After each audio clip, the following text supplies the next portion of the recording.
Hello बच्चे, कैसे आप लोग और आपकी पढ़ाई किस तरह चल रही है। उम्मीद करते हैं कि आपकी पढ़ाई बहुत अच्छी तरीके से चल रही होगी। 2024 के मैट्रिक बोर्ड परीक्षा में आप अच्छा प्रिपरेशन में लगे होंगे। जी हाँ मेरे प्यारे बच्चों, आप अच्छे तरीके से मेहनत कीजिए और आपकी तैयारी बहुत बढ़िया हो जाएगी। और 2024 के मैट्रिक बोर्ड परीक्षा में आपका नंबर ये 95% प्लस होने जा रहा है और आप इतना नंबर को जरूर पार करने वाले हैं। जी हाँ, आप मेरे साथ बने रहिए। और आज हम क्या पढ़ने वाले हैं बच्चे, तो आज हम पढ़ने वाले हैं लेक्चर नंबर 8 में मनुष्य में पाचन। जैसा आप थंबनेल देखकर समझ लिए होंगे कि हमको क्या पढ़ना है। जी हाँ, तो आज हमें पढ़नी है मनुष्य में पाचन। मैं आपको बता दूं कि ये इतना कॉम्प्लिकेटेड कॉन्सेप्ट होता है कि इस चीज को रटने की जरूरत नहीं पड़ती। आप इसको रटने की अगर कोशिश में लगे हो तो आपको बढ़िया तरीके से आप एग्जाम में अच्छा नहीं लिख पाएंगे। तो मैं आपको ये बता दूं कि जिस तरीके से मैंने यहाँ पर आपको एक नोट्स तैयार किया है, उस नोट्स के माध्यम से आप सही तरीके से आप इसको रटेंगे नहीं, बल्कि मैं आपको इसको समझाऊंगा और समझाकर मैं आपको ये भी बताऊंगा कि किस तरह आपको एग्जाम में लिखने हैं, ताकि आप जब लिख कर आए वहां से और जब उस कॉपी को एग्जामिनर चेक करे तो उसको भी देख कर लगे कि बच्चे में क्या क्वालिटी है, क्या शब्दों का विस्तार किया है, कितने अच्छे शब्दों का इस्तेमाल करके और उस बच्चे ने इतने अच्छे तरीके से जो है लिखा है। क्योंकि मैट्रिक बोर्ड परीक्षा में ये जो क्वेश्चन है मनुष्य में पाचन तंत्र वाला, ये सवाल जो है बहुत बार टारगेट भी किया है बोर्ड ने। तो आप इसको बढ़िया तरीके से लिखने का किस तरह का पैटर्न होता है, उस चीज को मैं आपको समझाने का प्रयास करूंगा और आपको बहुत अच्छा नंबर आ सकता है। जी हाँ मेरे प्यारे बच्चों, तो अगर आप अभी तक इस चैनल पर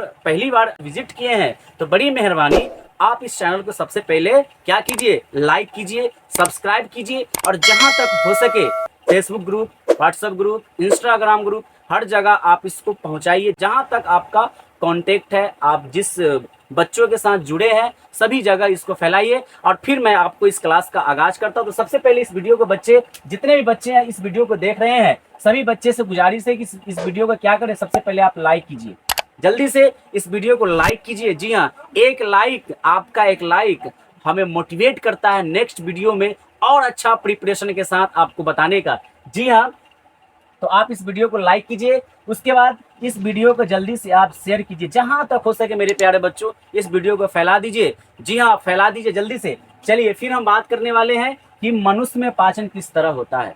जी हाँ, मनुष्य में पाचन, क्या आपने कभी सोचा है कि मैं खाना खाता हूँ, मैं तो खाना खाता हूँ, तरह तरह की सामान खाते हैं हम लोग, लेकिन किस तरह उसका पाचन हो जाता है हमको पता भी नहीं चलता। और फिर हम दूसरा भी खाना खा लेते हैं, यानी सुबह में भी खा लेते हैं, दोपहर को भी खा लेते हैं, रात को भी खा लेते हैं और सो जाते हैं। फिर वो पाचन की क्रिया किस तरह हमारे बॉडी के अंदर कंप्लीट हो जाती है, ये पता हमको नहीं लग पाता है। तो मैं आपको इस कॉन्सेप्ट से आज आपको सामना कराऊंगा और आपकी रियलिटी आपको मैं बताऊंगा इसकी रियलिटी क्या है। चलिए बच्चे, तो हम क्लास का आगाज करते हैं। सबसे पहले बात करते हैं बाबू कि पाचन किसे कहते हैं और पाचन होता क्या है। तो मैं आपको बता दूं कि पाचन जो होती है एक बड़े अणु को छोटे छोटे अणु में तोड़ने की क्रिया ही पाचन कहलाती है। ये जो हमारा शरीर है ये छोटी छोटी कोशिकाओं से मिलकर बने होते हैं। ठीक है, ये छोटी छोटी कोशिकाओं से मिलकर बने हुए हैं। जब हम कोई चीज खाते हैं, जो बड़े कण को हम अंदर की ओर प्रवेश करते हैं, तो वह बड़ा कण पहले हमारे मुंह के अंदर जाता है। फिर हमारे मुंह के अंदर दांत जो होते हैं वह क्या करता है कि सभी भोजन को बढ़िया से कुतरने का काम करता है। दांत के जो है 4 प्रकार होते हैं। मैं आपको बता दूं दांत के कितने प्रकार होते हैं, 4 प्रकार के दांत होते हैं। और उन्हीं 4 प्रकार के दांत मिलकर खाना को पहले क्या करता है, कोई काटता है, कोई उसको पीसता है, कोई उसको चबाता है और चबा चबा कर उस बड़े अणु को छोटे छोटे अणु में कन्वर्ट कर देता है। क्योंकि हमारे सेल्स को छोटा अणु चाहिए, बड़ा अणु नहीं चाहिए। ठीक है, और बड़े अणु को छोटे अणु में जो कन्वर्ट किया जाता है उसी को हम पाचन कहते हैं। पाचन कोई विशेष चीज का नाम नहीं है, आप घबराइए नहीं। पाचन क्या है, तो पाचन एक क्रिया है। जरा आप ध्यान देंगे यहाँ पर तो परिभाषा लिखी है कि पाचन वह क्रिया जिसके द्वारा भोज्य पदार्थ के जटिल कण, जटिल बोले तो मजबूत कण, ठीक है, जटिल मतलब मजबूत कण। हम मजबूत कण क्या खाते हैं, जैसे कि रोटी खा रहे हैं, चावल खा रहे हैं, उसके बाद मांस मछली का भी हम सेवन करते हैं कि नहीं करते, आप लोग बोलिएगा।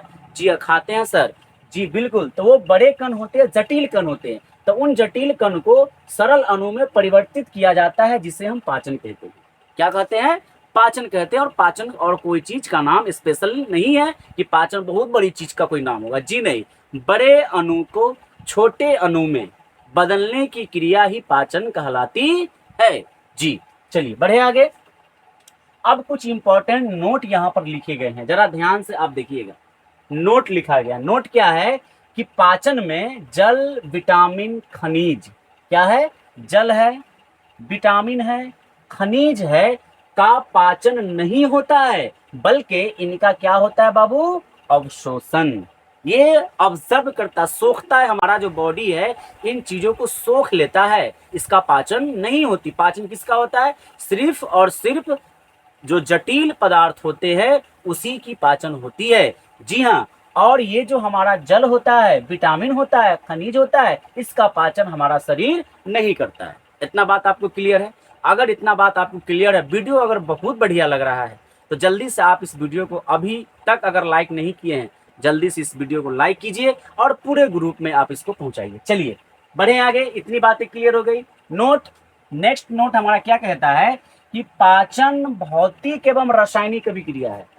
पाचन क्या है, भौतिक एवं रासायनिक क्रिया। जी हाँ, भौतिक क्या होगा, जैसे कि हम चावल खाते हैं, हम रोटी खा लिए, अब दांत हमारा क्या किया, उन रोटी को, उन चावल को बढ़िया से पीसा, कूटा, चीरा, फाड़ा, सब कुछ किया, तो ये क्रिया भौतिक कहलाई। इस क्रिया को क्या कहेंगे, भौतिक। उसको काटना, पीटना, पीसना जो हुआ दांत के द्वारा, वह हमारा क्या कहलाया, भौतिक कहलाया। ठीक है। और जब उसकी क्रियाक्रम हो जाती है मुंह के अंदर, दांत जब उसका पूरा दम ऑपरेशन कर देता है, तो करने के बाद वह भोजन धीरे धीरे हमारे ग्रास नली से नीचे घसकता है और आगे की क्रियाएं कौन करती है, एंजाइम मिलकर करता है। बहुत सारे एंजाइम हमारे पाचन तंत्र में भाग लेते हैं, वही एंजाइम मिलकर भोजन को डाइजेस्ट करने का काम करता है। इसीलिए हम कहते हैं कि पाचन जो होते हैं भौतिक एवं रासायनिक अभिक्रिया है। मतलब अंदर में जो हो रहा है एंजाइम के द्वारा, वह हमारा रासायनिक हो गया, और दांत के द्वारा जो कूट काट हुआ, जो नहीं हुआ दांत के द्वारा कूट काट, वो हमारा हो गया भौतिक। ठीक है। नेक्स्ट पॉइंट लिखे गए हैं बाबू मेरे, जरा ध्यान से आप देखेंगे। देखिए, मैं आपको 2024 के परीक्षा में एक भी क्वेश्चन आप अगर कहें कि छूट गया सर, ये एकदम गलत बात होगी। जी हाँ मेरे प्यारे बच्चों, आपको एक भी सवाल एग्जाम में नहीं छूट सकता, ये मेरा आपसे वादा है। जी हाँ, मैं वादा करता हूँ आपसे, सिर्फ आप मेरा हर वीडियो को बढ़िया से माइंड को पूरा कंसंट्रेट करके आप वीडियो को देखें, समझें। सब कुछ संभव है, सब कुछ होते आया है, और आज भी होता है, कल भी होगा, और सबके साथ हमेशा भी होगा। बढ़िया से आप सिर्फ मेहनत करते रहें। चलिए पॉइंट देखते हैं क्या है कि मनुष्य तथा सभी उच्च श्रेणियों के जंतुओं में भोजन के पाचन के लिए एक विशेष अंग होता है, जिसे हम क्या कहते हैं, आहार नाल कहते हैं। आहार नाल, फूड पाइप, फूड पाइप। बहुत सारे लोगों का कहना है कि सर आहार नाल यहां से लेकर यहां तक ही होता है। जी नहीं, ये आहार नाल नहीं है। आहार नाल तो बहुत बड़ी होती है, बहुत बड़ी। और इस पूरे नली की टोटल लंबाई की मैं बात करूं मानव के अंदर, तो 8 से 10 मीटर होता है। जी हाँ, आप आश्चर्य नहीं करें, 8 से 10 मीटर ये लंबाई होती है आहार नाल की। बात समझ रहे हैं? तो पूरे आहार नाल में जो होता है भोजन का पाचन, पूरे आहार नाल के स्टार्टिंग से लेकर अंत तक कंप्लीट होता है, और हमेशा होते रहता है पाचन की क्रिया। बात समझ में आ रही है कि नहीं? रुका हुआ नहीं होता ये सिस्टम। यहाँ पर लिखा है कि मनुष्य में आहार नाल की लंबाई 8 से 10 मीटर होता है। कितना होता है? 8 से 10 मीटर। ये सवाल आपको ऑब्जेक्टिव में डाल देगा कि मानव आहार नाल की लंबाई होती है 8 से 10 मीटर होती है। जी हाँ। चलिए नेक्स्ट, अब हम बात करते हैं कि जो हमारा आहार नाल है, जरा आप फिगर पर नजर डालें तो ये आपका आहार नाल दिख रहा है। देखिए, ये जो आप यहाँ से लेकर यहाँ तक पूरा पार्ट आप देख रहे हैं, ये यहाँ से इसको क्या किया गया, कनेक्ट किया गया। ये कनेक्ट है, यहाँ पर है कि नहीं है? चलिए, ये जो आप देख रहे हैं पूरा यहाँ से लेकर यहाँ तक, ये भाग आपका जो है, जो बड़ी आंत, ये आपका जो दिख रहा है ब्लू वाला पार्टीशन, ये आपका बड़ी आंत है, और ये लाल लाल दिख रहा है ये आपका छोटी आंत है। तो यहाँ से देखिए, यहाँ से लेकर आपका रेक्टम यानी कि मल द्वार तक की टोटल लंबाई 8 से 10 मीटर। यहाँ से, तो खाना इसी रास्ते से टोटल आते रहता है और इसी में पाचन की क्रिया होती रहती है। जी हाँ मेरे प्यारे बच्चों, ये कॉन्सेप्ट है हमारा मेन। तो आपको मैं बता दूं कि आहार नाल के ये सब क्या हो गए, भाग हो गए कि नहीं हो गए, भाग हैं, ये आहार नाल के भाग हैं। चलिए, आहार नाल के भाग क्या है, तो मानव आहार नाल के निम्नलिखित भाग हैं। जैसे नंबर 1 मुख गुहा, सबसे पहला भाग आपका कौन सा हो गया, मुख गुहा। उसके बाद ग्रसनी, ग्रास नली, अमाशय, छोटी आंत, बड़ी आंत। बात समझ में आई आपको, बड़ी आंत और लास्ट में आपका बड़ी आंत का ही भाग होता है रेक्टम, जो मल द्वार से होते हुए बाहर निकल जाती है। रेक्टम में वह खाना जो अपचा भोजन होता है, जो पाचन की क्रिया नहीं हो पाती है, वह रेक्टम में जमा रहता है और फिर रेक्टम से मल द्वार, यानी कि मल मतलब गंदा, द्वार माने दरवाजा, यानी जहां से गंदा पदार्थ बाहर जाए उस दरवाजा को हम क्या कहेंगे, मल द्वार कहेंगे। तो इसी द्वार से आगे की ओर बढ़ते रहता है और समय समय पर बाहर निकल जाते हैं। ठीक है, ये आपका बढ़िया वाला फिगर यहाँ पर दिया गया है, आप देखकर इसको जो है समझने का प्रयास करेंगे। तो सबसे पहले हम बात करते हैं मुख गुहा का। भाई आहार नाल का सबसे सर्वप्रथम भाग हमारा मुख गुहा है। तो मुख गुहा होता क्या है, देखिए ये जो आप देख रहे हैं ये मुख गुहा, ये मुंह है और मुंह के अंदर खाली जगह, इसीलिए इसको कहा गया मुख गुहा। गुहा मतलब खाली जगह को गुहा बोलते हैं। तो ये आपका मुख गुहा हो गया। अब मुख गुहा में क्या क्या होगा, आप मुंह अगर खोलेंगे तो आपको क्या क्या चीज दिखेगा पता है, मुंह में आपको दिखेगा दांत, जीभ और लाड़ ग्रंथि। क्या क्या दिखेगा, जीभ दिखेगा, उसके बाद दांत दिखेगा और लाड़ ग्रंथि दिखेगा। बात समझ में आ गई। जीभ जो होता है भोजन में उपस्थित अन्य प्रकार के स्वादों का ज्ञान देता है और दांत भोजन को कूट कर, पीस कर, चबा कर और बाकी को काम करने के लिए अंदर धकेल देता है। जीभ की मदद से भी अंदर की ओर भोजन चला जाता है। ठीक है, चलिए तो देखते हैं कि मुख गुहा क्या है। सबसे पहले यह आहार नाल का सबसे पहला भाग होता है। जी हाँ मेरे प्यारे बच्चों, आहार नाल का सबसे पहला भाग मुख गुहा है। मुख गुहा आहार नाल का सबसे पहला भाग होता है। इसमें यानी कि मुख गुहा में जीभ तथा दांत स्थित होते हैं। इसमें 3 जोड़ी लाड़ ग्रंथि पाई जाती है। 3 जोड़ी लाड़ ग्रंथि का नाम क्या है भाई, तो देखिए पैरोटिड लाड़ ग्रंथि, सब मैंडिबुलर लाड़ ग्रंथि, सब लिंगुअल लाड़ ग्रंथि। क्या क्या नाम हुआ, पैरोटिड लाड़ ग्रंथि, सब मैंडिबुलर लाड़ ग्रंथि, सब लिंगुअल लाड़ ग्रंथि। क्या बाबू आपको याद हुआ, आप याद करें। जी हाँ, बढ़िया से आप समझने का प्रयास करें। तो ये 3 प्रकार के लाड़ ग्रंथि हो गए और कहाँ हो गए, मुख गुहा में। ठीक है, इससे निकलने वाला लाड़ नलिकाओं द्वारा मुख गुहा में गिरता है। अभी तीनों ग्लैंड्स हैं हमारा, ग्रंथि। ठीक है, और इस ग्रंथि में बनते हैं लाड़ और तीनों ग्रंथियां मिलकर जो लाड़ बनाती है, जो लाड़ बनाती है वह मुख गुहा में वह लाड़ गिरता है। जी हाँ, और ये लाड़ प्रतिदिन बनता है कितना, 1.5 लीटर। कितना बनता है, 1.5 लीटर बनता है। बच्चों में यह लाड़ ज्यादा मात्रा में बनता है और जो बड़े बुजुर्ग लोग होते हैं उनमें लाड़ कम मात्रा में बनता है। कुछ तो बड़े करके जो होते हैं वो सोएगा तो सूत कर देखिएगा, जब सो जाता है पूरा एकदम लेर से लग बवा आ जाता है, उसका ठंडा बिछौना सब है कि नहीं है। और छोटे बच्चे जो होते हैं उसको लाड़ बनते रहता है, इसलिए ज्यादा मात्रा में बनता है उसका लाड़। ताकि प्रकृति को पता था कि छोटा बच्चे के पास दिमाग कम होता है, वो क्या करेगा, जमीन पर खेलता है, दौड़ता है, भागता है, चिल्लाता है कि नहीं है। कोई चीज का ज्ञान नहीं होता उसको, बस कोई सामान उठाया जो हानिकारक पता, उसमें बैक्टीरिया वगैरह बैठा हुआ है, उठाया, मिट्टी को उठाया, खखोर खखोर के मुंह में रख लेता है। तो लाड़ क्या करता है, लाड़ में उपस्थित जो हमारा कीटनाशक है, जो लाड़ क्या होता है कि जो चीज को बच्चे अंदर रख लिया है उसमें जो है कीड़े मकोड़े वाला नाशक दवाई होता है, उसको लाड़ क्या करता है, मार देता है कि नहीं है। और बाहर वो फिर क्या होता है, निकल जाता है, जिसके कारण बच्चों में ज्यादा मात्रा में ये निकलती है। बात समझ में आ गई आपको। चलिए आगे बढ़े। इससे निकलने वाला लाड़ नलिकाओं द्वारा मुख गुहा में गिरता है। यह प्रतिदिन 1.5 लीटर बनता है। कितना बनता है, 1.5 लीटर बनता है, प्रतिदिन 1.5 लीटर बनता है। अगर आप 1.5 लीटर वाला डब्बा में अपना लाड़ को अगर जमा करें प्रतिदिन, है कि नहीं है, तो पूरा 1.5 लीटर का डब्बा पूरा भर जाएगा। जी पूरा भर जाएगा, है कि नहीं है। चलिए, मुख गुहा में टाइलिन एंजाइम पाया जाता है। जी हाँ, टाइलिन, यही मुख गुहा, इसके अंदर क्या पाए जाते हैं, तो टाइलिन एंजाइम पाया जाता है। यह टाइलिन एंजाइम करता क्या है, स्टार्च का पाचन। किसका पाचन, स्टार्च का पाचन। स्टार्च क्या होता है भाई, तो जो हम खाना खाते हैं, रोटी खाते हैं कि नहीं, रोटी कहाँ से बना, गेहूं से। तो गेहूं का ऊपरी परत, जो छिलका नहीं होता उसका, उसी की बात हो रही है। तो वो हमारा स्टार्च होता है। गेहूं के आटा में जो स्टार्च होता है, तो उसका पाचन मुख्य गुहा में कौन करता है? टाइलिन करता है। इसीलिए मुख्य गुहा में ही, अतः यहाँ पर लिखा है, अतः भोजन का पाचन मुख्य गुहा से ही क्या हो जाता है? स्टार्ट हो जाता है। तो इसीलिए अब बाबू आप याद रखेंगे कि पाचन की क्रिया मनुष्य में मुख्य गुहा से ही स्टार्ट हो जाता है और पूरे आहार नाल में पाचन की क्रिया होती रहती है। बात समझ में आया कि नहीं? तो इतनी बातें आपको क्लियर है? आपको क्लियर पूछेगा कि स्टार्च का पाचन कहाँ होता है, तो कहेंगे मुख्य गुहा में। कौन करता है?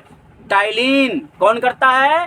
टाइलिन करता है सर। टाइलिन एंजाइम करते हैं मुख्य गुहा में स्टार्च का पाचन। इतनी बातें आपको क्लियर है? देखिए यहाँ पर पूरा आपका डाइजेस्टिव सिस्टम बना हुआ है, पाचन तंत्र। इसके बाद हम बात करने वाले हैं मुख्य गुहा। जब समझ लिए आप, तो मुख्य गुहा के बाद हम ग्रसनी के बारे में बात करते हैं। तो ग्रसनी क्या होता है, जरा यहाँ पे ध्यान देंगे आप। ये हमारा जो है, ये वाला जो नली देख रहे हैं, ये पूरा यहाँ से यहाँ तक ये नली आपका ग्रास नली है, और ऊपर वाला हिस्सा क्या है? ग्रसनी। तो ग्रसनी में क्या, मुख्य गुहा के बाद भोजन कहाँ आता है? ग्रसनी में। देखिएगा, मुख्य गुहा का पिछला भाग ग्रसनी कहलाता है। मुख्य गुहा, ये जो हमारा माउथ कैविटी है, इसका पिछला हिस्सा क्या है हमारा? वो ग्रसनी है। तो ग्रसनी कहलाता है। इसमें 2 छिद्र पाए जाते हैं। ग्रसनी में कितने छिद्र हो गए? 2 छिद्र। पहला निगल द्वार एवं कंठ द्वार। पहला छिद्र का नाम होता है निगल द्वार, दूसरा छिद्र का नाम है कंठ द्वार। जरा समझिएगा बढ़िया से। यहाँ पर निगल द्वार आहार नाल के अगले भाग ग्रास नली में खुलता है, तथा कंठ द्वार श्वास नली या ट्रेकिया में खुलता है। कंठ द्वार के आगे एक पट्टी जैसी रचना होती है जिसे एपिग्लोटिक्स कहते हैं। यही पट्टी भोजन को श्वास नली में जाने से रोकता है। कहने का मतलब यह हुआ कि आपका जो ग्रसनी का हिस्सा है, इसमें 2 छिद्र हो गए। पहला निगल द्वार, दूसरा कंठ द्वार। तो निगल द्वार और कंठ द्वार का जो रास्ता है वो एक ही रास्ता होता है, लेकिन वहां पर एक पट्टी होती है, एक रचना बनाई जाती है, और उस रचना को हम बोलते हैं एपिग्लोटिक्स। वो क्यों बनाई जाती है? इसलिए बनाई जाती है क्योंकि हमारा, देखिए यहाँ पर लिखा है साफ साफ कि निगल द्वार आहार नाल के अगले भाग ग्रास नली में खुलता है। यानी जो भोजन हम करते हैं वह भोजन ग्रास नली से होते हुए आगे जाता है, और ये जो हमारा कंठ द्वार है वह श्वास नली में खुल जाता है। तो वहां पर एक पट्टी इसलिए बनाया जाता है, यानी कि प्रकृति के द्वारा बना हुआ है, ताकि जब हम भोजन करें तब भोजन श्वास नली में न जा पाए, और वह भोजन कहाँ चला जाए? वह भोजन पहुंच जाए कहाँ? तो हमारा ग्रास नली में। ताकि ग्रास नली कहाँ से जुड़ा हुआ है? अमाशय से। उसके बाद भोजन कहाँ जाएगा? पेट के अंदर। इस बात को समझने का प्रयास करेंगे कि यहाँ पर जो है 2 छिद्र इसलिए बनाया गया ताकि एक छिद्र आपका श्वास नली है और दूसरा आपका ग्रास नली कहलाया। तो ग्रास नली आगे जाकर अमाशय से जुड़ा, क्योंकि भोजन जो है ग्रास नली से होते हुए कहाँ जाएगा? अमाशय में जाएगा। ठीक है। और जो हमारा श्वास नली है उसमें तो ऑक्सीजन जाएगा। अब एक बात बताइए कि जो ऑक्सीजन का रास्ता है, जो गैस जाने का रास्ता है, उस रास्ते में भोजन जा सकता है? नहीं जा सकता। अगर भोजन जाता है तो वो रास्ता तो फिर फेफड़ा से जुड़ा हुआ है। श्वास नली हमारा फेफड़ा से जुड़ा हुआ है, तो फेफड़ा भोजन को पचाएगा क्या? नहीं। फेफड़ा तो ऑक्सीजन को ना मतलब ऑब्जर्व करता है। आगे का खाना का पाचन कहाँ होगा? हमारा अमाशय में होगा। तो अमाशय में कौन जुड़ा होता है? अमाशय से ग्रास नली। आगे बढ़िए, ध्यान से देखिएगा। यहाँ पर लिखा है कि उस नली के पास एक रचना होती है जिसे एपिग्लोटिक्स कहते हैं। और एपिग्लोटिक्स जो है, समझिए कि ये चौकीदार का काम करता है। चौकीदार कैसे? मतलब कि आप अगर खाना खा रहे हैं, ठीक है, तो खाना को जाना चाहिए किसमें? ग्रास नली में। तो वो ग्रास नली में भेजेगा। ठीक है। तो श्वास नली को क्या कर देगा? बंद कर देगा। जब आप श्वसन कीजिएगा तो श्वसन आपको जो है श्वास नली में जाएगा, तो फिर ग्रास नली को वो एपिग्लोटिस क्या करता है? बंद कर देता है। यानी इसका ड्यूटी सिर्फ इतना है कि जब आप खाना खाएं तो खाना को भेजे ग्रास नली में, जब आप ऑक्सीजन ले तो ऑक्सीजन को भेजे आपको श्वास नली में। बात समझ रहे हैं? तो खाने के दौरान अगर आप श्वसन करते हैं तो वह श्वसन जो है, कभी कभी क्या होता है कि खाना खाने के दौरान खाना आपका पहुंच जाता है कहाँ? श्वास नली में। जाना चाहिए ग्रास नली में, पहुंच गया श्वास नली में। तो जैसे ही खाना श्वास नली में जाता है तो नीचे वाला जो और सब पार्ट है उसको मतलब डिस्टर्ब होता है, क्योंकि वो हिस्सा आपका फेफड़ा का है। अब फेफड़ा समझता है कि खाना इधर क्या करने आ रहा है भाई, इसको तो आना चाहिए ऑक्सीजन को।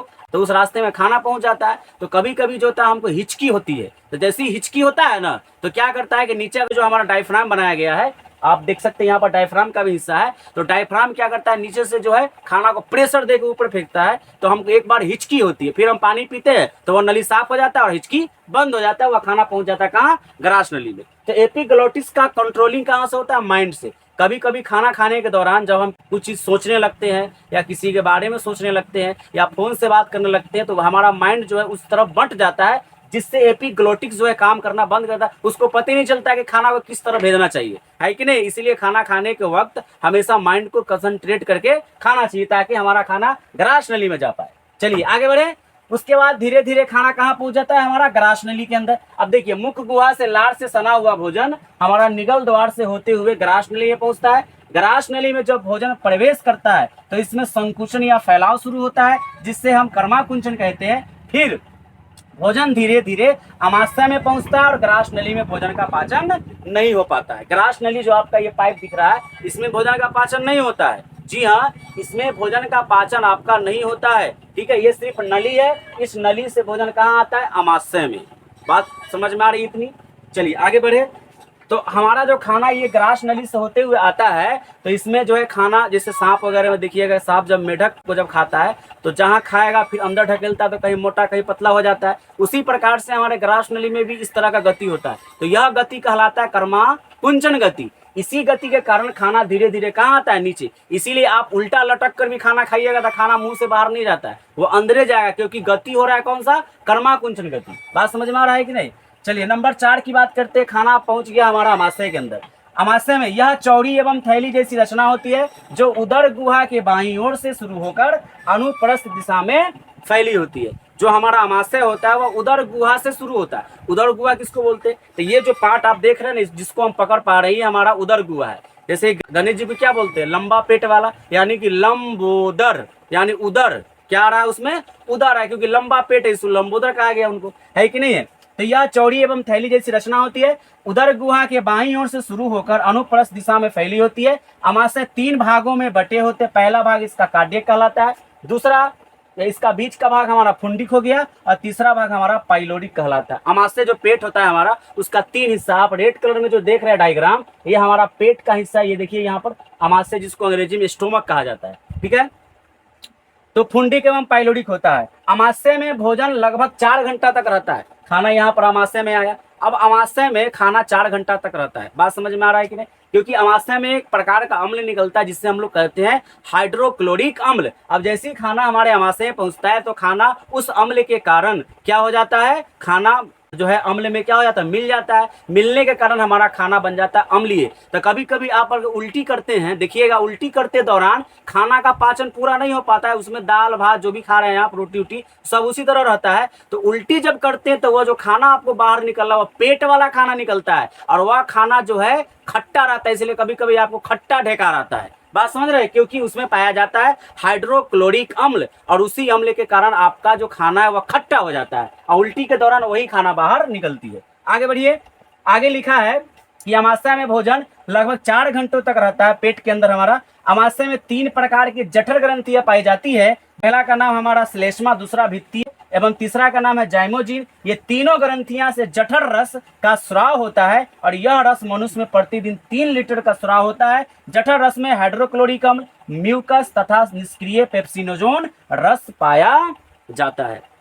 क्या आपको इतनी बातें क्लियर है? अगर आपको बहुत अच्छा ये वीडियो समझ में आ रहा है, जल्दी से इस वीडियो को लाइक कीजिए, जहां तक हो सके इसको शेयर कीजिए, जल्दी से शेयर कीजिए, देर मत कीजिए। इंस्टाग्राम, फेसबुक, व्हाट्सएप, आप जिसके साथ अपना कांटेक्ट रखे हैं सभी जगह आप इस ग्रुप में इसको पहुंचाए। जल्दी से आप इसको लाइक कीजिए, क्योंकि आपका एक लाइक हमें मोटिवेट करता है एक नए अंदाज में वीडियो को प्रोवाइड करने का। चलिए, तो ये हमारा लेक्चर नंबर 8 चल रहा है। आप अगर अभी तक लेक्चर नंबर 7, 6, 4, 5 आप नहीं देखे हैं तो जल्दी से इसी वीडियो के डिस्क्रिप्शन में उसका लिंक पड़ा हुआ है, आप जल्दी देखिए। बेहतर तैयारी करके 95% प्लस आप अपना मैट्रिक बोर्ड परीक्षा 2024 में ला सकते हैं। यह आपका ड्रीम है। आप इस ड्रीम को पूरा करने के लिए मेरे साथ बने रहिए और पूरा वीडियो को देखते रहिए। चलिए आगे बढ़े। आमाशय के बाद भोजन कहाँ जाता है? छोटी आंत में। कहाँ जाता है? देखिए, आमाशय के बाद भोजन कहाँ जाता है? छोटी आंत में। ये जो आप लाल वाला पार्ट देख रहे हैं, ये छोटी आंत का भाग है। ये छोटी आंत में भोजन जाता है। तो छोटी आंत में भोजन जाता है। देखिएगा, ये छोटी आंत क्या होता है? तो ये आहार नाल का सबसे लंबा भाग है। हमने क्या बताया आपको? आहार नाल जिसकी लंबाई 8 से 10 मीटर होती है, उसमें सबसे ज्यादा सबसे लंबा भाग कौन सा होता है भाई?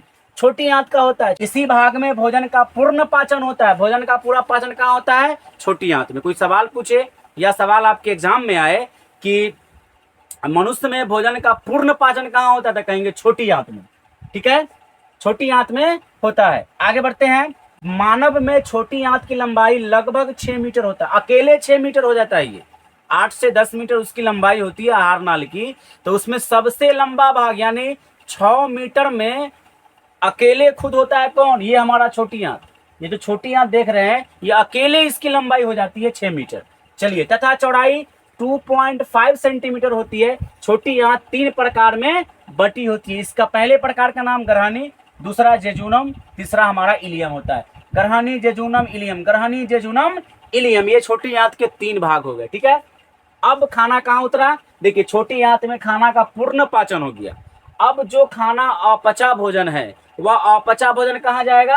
हमारा बड़ी आंत में। देखिए क्या होता है, ग्रहणी क्या है? तो ग्रहणी छोटी आंत का सबसे पहला भाग है। जी हाँ, छोटी आंत का सबसे पहला भाग क्या कहलाता है? ग्रहणी। इसका आकार सी के जैसा होता है। यकृत से पीत नली, यानी यकृत जो हमारा आप देख रहे हैं, ये ब्लू वाला पार्ट, ये यकृत है जिसको लीवर कहते हैं। यकृत से क्या निकलता है? पीत, और पीत जमा होता है पित्ताशय में, और पीत जिस नली से जाता है उसको बोलते हैं पित्त वाहिनी। क्या बोलते हैं?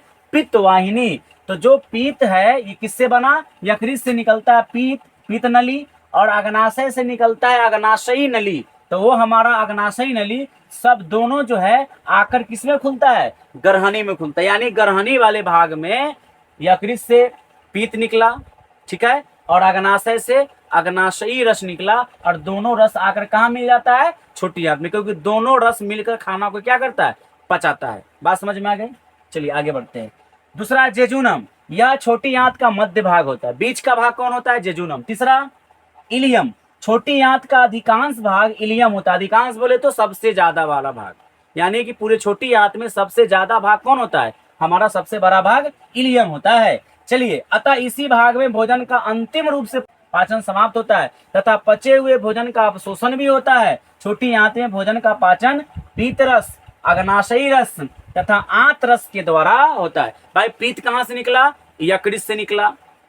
उसके बाद अग्नाशयी रस कहाँ से निकला? तो अग्नाशय से निकला। और आंत रस, भाई ये जो हिस्सा है हमारा छोटी आंत का, इसी छोटी आंत में जो है आंत रस भी निकलते हैं, और तीनों मिलकर खाना को इस तरह पोस्टमार्टम करता है कि खाना का पूर्ण पाचन हो जाता है कि नहीं है? चलिए आगे बढ़े। बड़ी आंत समझते। अब खाना जो भाई जो खाना नहीं पचा, ऐसा थोड़ी कि सारा का सारा खाना पचिए जाता है। जो खाना नहीं पचा वह खाना कहाँ पहुंचता है? हमारा बड़ी आंत में। देखिएंगे, छोटी आंत आहार नाल के अगले भाग बड़ी आंत में खुलता है। यह 2 भागों में बटे होते हैं। कौन? बड़ी आंत। पहला भाग कोलन, दूसरा हमारा रेक्टम कहलाता है। यह हमारा बड़ी आंत चौड़ी होती है। देखिए, बड़ी आंत चौड़ाई में बड़ी होती है, लंबाई में नहीं होती।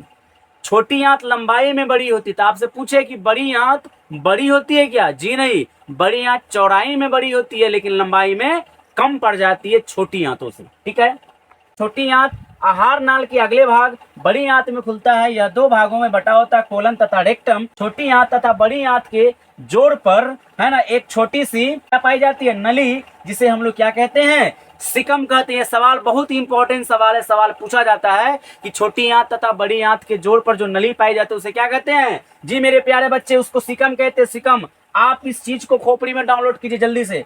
कहलाता है अपचा भोजन इलियम से कोलन में से होते हुए रेक्टम में पहुंचता है, एवं अपचे भोजन एवं जल का अवशोषण होता है, और अंत में अपचा भोजन मल के रूप में रेक्टम में संचित रहता है, जहां से समय समय पर मल द्वार के रास्ते शरीर से बाहर निकल जाता है। मोटा मोटा बात यह हुआ कि भोजन का अंतिम रूप से पाचन हमारा छोटी आंत में हो जाता है, और जो खाना नहीं पचता है वह खाना बड़ी आंत में जाता है। तो खाना के साथ मिले होते हैं जल, जल का अवशोषण होता है, और फिर अपचा भोजन रेक्टम में जाकर जमा हो जाता है, और यहाँ से फिर समय समय पर मल द्वार के रास्ते बाहर निकलते जाता है। कभी कभी क्या होता है कि खाना जो पचा है कि नहीं है, और जो अपचा भोजन होता है वो अपचा भोजन बड़ी आंत में आता है, तो उसके साथ पानी मिले होते हैं, है कि नहीं है? जैसे ज्यादा तेल वाला सामान खा लेते हैं तो पानी का अवशोषण जो है हमारा बड़ी आंत नहीं कर पाता। ये गुस्सा जाता है जी हाँ, बड़ी आंत को गुस्सा चढ़ जाता है। ये कहता है कि आप जो है खाना खाने के वक्त, खास करके जब तेल वाला सब्जी खा रहे हो, तो उस वक्त पानी मत पीजिए। लेकिन हम लोग मूर्खता वाला काम कर लेते हैं, पी लेते हैं पानी, प्यास लगती है पानी पी लिए। अब पनियावा जैसी पिया तो पानी खाना में मिल गया, है कि नहीं है। अब खाना में पानी मिला तो पनियावा कोई सुख भी नहीं करता, गुस्सा आ जाता है, जिसके कारण हमको जो है दस्त हो जाती है, यानी कि पतला पाखाना जिसको बोलते हैं वो हो जाता है। बात समझ में आ रहा है कि नहीं। फिर हम इसका दवाई खाते हैं, फिर जो है वो कंट्रोल हो जाता है और ठीक हो जाता है। तो ये रहा मनुष्य में पाचन तंत्र। मैं उम्मीद करता हूं कि आपको ये पूरा पाचन तंत्र समझ में आया होगा। पूरे YouTube पर आपको ऐसा नोट्स नहीं मिलेगा। अगर आपको यह वीडियो बहुत अच्छा लगा तो जल्दी से आप इस वीडियो को लाइक कीजिए और जहां तक हो सके अपने ग्रुप में इसको शेयर कीजिए, सभी बच्चों तक पहुंचाइए, पूरे बिहार के बच्चों तक इस वीडियो को शेयर कीजिए, जल्दी से शेयर कीजिए और मेरे साथ जुड़ जाइए। अभी तक अगर आप मेरे चैनल को सब्सक्राइब नहीं किए हैं, राजा ऑनलाइन क्लासेज यूट्यूब चैनल, अगर आप इसको सब्सक्राइब नहीं किए हैं तो जल्दी से आप इस चैनल को सब्सक्राइब कीजिए, इस वीडियो को लाइक कीजिए। जो बाकी वीडियो अभी तक आपने मिस किया उसको जल्दी से देखिए और देखने के बाद वहां से सीखकर बेहतर तैयारी करके 2024 के अंदर 95% प्लस अंक प्राप्त करके अपने समाज में अपना नाम रोशन कीजिए। और फिर हम आपके साथ मिलेंगे नेक्स्ट वीडियो में। एक नए चैप्टर की शुरुआत होगी जो हम करने वाले हैं केमिस्ट्री के अंदर। तो केमिस्ट्री में हम पहला चैप्टर का शुरुआत करेंगे जिसका नाम है रासायनिक अभिक्रियाएं एवं समीकरण। क्लास 10th का पहला चैप्टर रासायनिक अभिक्रियाएं एवं समीकरण। आपको पहला चैप्टर जल्दी से स्टार्ट कर दिया जाएगा। मैं कोशिश करता हूं कि बहुत जल्दी उस वीडियो को लेकर आऊं और उसमें बेहतर तरीके के साथ आपको मैं इक्वेशन समझा पाऊं, रासायनिक अभिक्रिया क्या होता है उसको मैं बताऊंगा। तो आप अगर अभी तक मेरे चैनल को सब्सक्राइब नहीं किए, जल्दी से इसको सब्सक्राइब कीजिए और फिर मैं आपके साथ एक नई वीडियो में मिलूंगा एक नए चैप्टर के साथ, केमिस्ट्री का चैप्टर। तब तक के लिए जय हिंद, जय भारत।